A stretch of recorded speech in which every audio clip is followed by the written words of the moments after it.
Hey guys, welcome back to my channel unique girl Sunanda. ఈరోజు నేను మీకు ఈ వీడియోలో పాతకాలంలో పిల్లలకి దిష్టి తగలకుండా సాదుబొట్టు ఎలా తయారు చేశారో నేను మీకు అది చూపించబోతున్నాను. దీనికైతే మనకు ముందుగా సగ్గుబియ్యం కావాలి. ఒక హాఫ్ గ్లాస్ సగ్గుబియ్యం తీసుకొని దాన్ని ఒక గిన్నెలో వేసి మీడియం ఫ్లేమ్లో పెట్టుకొని ఇలా మనం దీన్ని వేయించుకోవాలి. మరి హైలో పెట్టకండి, హైలో పెడితే అవి మాడిపోయి వెంటనే మనకి బొట్టు అన్నది నల్లగా రాదు. సో ఇలా బాగా నల్లగా అయినాక మనం ఒక గ్లాస్ వాటర్ని యాడ్ చేసుకోవాలి. ఆ తర్వాత ఇలా మీడియం ఫ్లేమ్లో పెట్టి మనం తిప్పుతూనే ఉండాలి, ఆ లిక్విడ్ అనేది బాగా చిక్కగా అయ్యేంత వరకు.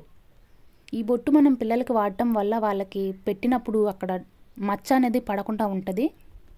ఇలా బాగా చిక్కగా అయ్యాక మనం ఆఫ్ చేసేసుకొని ఒక గిన్నెలోకి క్లాత్ పెట్టుకొని దీన్ని ఫిల్టర్ చేసుకోవాలి.